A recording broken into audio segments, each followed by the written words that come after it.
But if the Free Democrats keep losing ground, Chancellor Merkel may need to start looking for a new national coalition partner. Nick Spicer, AlJazeera, Hamburg. Australia often bills itself as a sort of multicultural country, but the relationship between new and old residents isn't always a smooth one. Our Australia correspondent Andrew Thomas takes a look now at how the latest immigration debate is affecting the country's Muslim community. Is there a strand of Islamophobia running through Australian society? And if there is, should politicians be exploiting it? Say no to burqas, says this mural in a central suburb of Sydney. Multiculturalism isn't working, believes the man who painted it. Immigrants to Australia should integrate more, leaving alien customs at the door. Others round here say the mural is simply racist. Since it appeared in September, it's been vandalised and had to be repainted more than 40 times. But there's no doubt it taps into something. And over the last few days, the sentiments it expresses have spilled over into national debate. On the day of the funerals of some of those who died in the Christmas Island asylum boat sinking, the immigration spokesman of the centre-right opposition party questioned why taxpayers were paying for surviving relatives to attend. Any other Australian who wanted to attend a funeral for someone who died in tragic circumstances would have to put their hand in their own pocket. A day later, the same politician was reported to be encouraging colleagues to exploit anti-Muslim sentiment for political gain. The Labour government called for him to be sacked. Some opposition colleagues were critical, but the party leader backed his man, and others went further. Islam, said one, is the problem. After an absence of the word for many years, the governing Labour Party this week reaffirmed its commitment to multiculturalism. Support for that on the Sunday morning talk shows.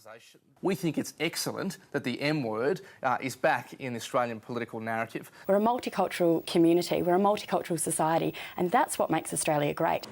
But it's away from the studio sofas in the community where anti-Islamic comments have the biggest effect. Past experience shows that when these comments are made, that there is a reaction from people, and it's a negative reaction. Australia is an immigrant nation. 44% of people were either born abroad or have at least one parent who was. There are opposing views, though, on how best to hold all those in the country together. Andrew Thomas, AlJazeera, Sydney. Mexico's President Felipe Calderon says he's sending more troops to fight the drugs cartels in the country's north. The border region has become a battleground between security forces and gangs trying to control the lucrative smuggling routes into the United States. Meanwhile, the southwestern state of Guerrero has become one of Mexico's most violent for decades as the army fought this long battle with the guerrilla groups. Now, though, in a remote highland region, villagers have established a system for local policing, and it's proving pretty effective. Mariana Sanchez travelled to Guerrero State to find out more. An eventful day in Jolochitan, a tiny village in the highlands of the state of Guerrero. Dozens of prisoners were paraded under the watchful eyes of villagers. These alleged criminals are facing justice at the hands of the people. There is no other solution for you. Respect, obey, and you will get a certificate for good conduct. That will serve you as your lawyer. The detainees are facing charges from robbery to murder, some carrying sentences of up to 20 years. They were taken into custody by these men. They're known as the community police. They've been patrolling some 60 communities in these highlands for 15 years. They're unpaid village members, poorly armed. It's a mandatory service, and they say it is an effective security force. At one point, violence was reduced by 95%. We've had some resurgence, but it's still the safest region in the state. As the names and charges of the accused are read out loud, the prisoners listen. Their t-shirts meant to show shame. I am being re-educated, they say. The detainees will be taken back to their villages and spending the night in cells like this one. But during the daytime, the community police will escort them to the fields to do community work as a punishment. The detainees complain they are unlawfully imprisoned, men and women alike. We're not allowed to claim for justice. We're not allowed to see a lawyer. But the people of Jolochitan say they are backed by the Constitution. The community police force may not be legal, but it is legitimate. The Constitution says the indigenous people have the sovereign right to govern themselves. Community police commanders and coordinators face more than a dozen arrest warrants from state police for illegally arresting people. That is, officially. Because unofficially, the state police takes turns to visit these communities.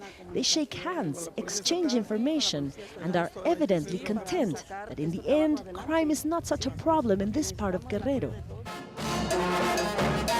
It's a cause for celebration, they say, because these highland communities may be poor, but they feel safe. People have taken matters into their own hands here, and they say it has paid off.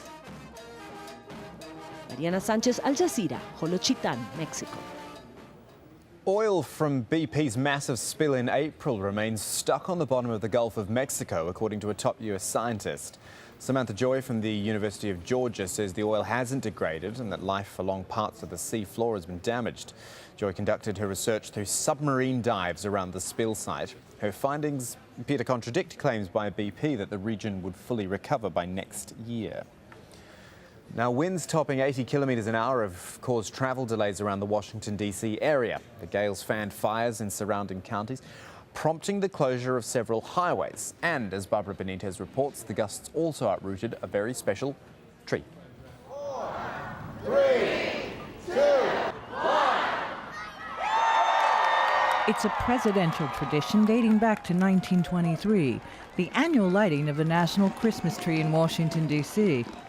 But the majestic blue spruce that has stood over the White House for the past 32 years is no more, a victim of strong winds gusting through the U.S. Capitol on Saturday morning. The previous two national Christmas trees have also been toppled by wind. We knew that this tree wouldn't last, just as any tree on planet Earth doesn't last forever. So this really is a part of nature. A replacement tree was found 2 years ago by the National Park Service, which takes care of the land near the White House and where the tree is supposed to stand.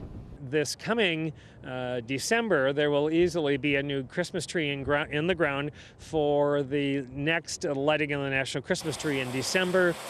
By the end of the day, the tree was headed for the wood chipper, gone but not forgotten. Barbara Benitez, AlJazeera, Washington. Plenty more online at aljazeera.net/English. Live stream of our broadcast so you can catch up with us anytime you want.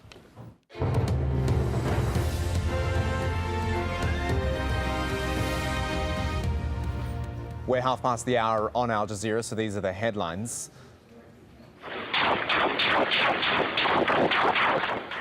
Witnesses reporting a massacre. That's how they're describing it, by government forces in the Libyan city of Benghazi as protests spread across the country.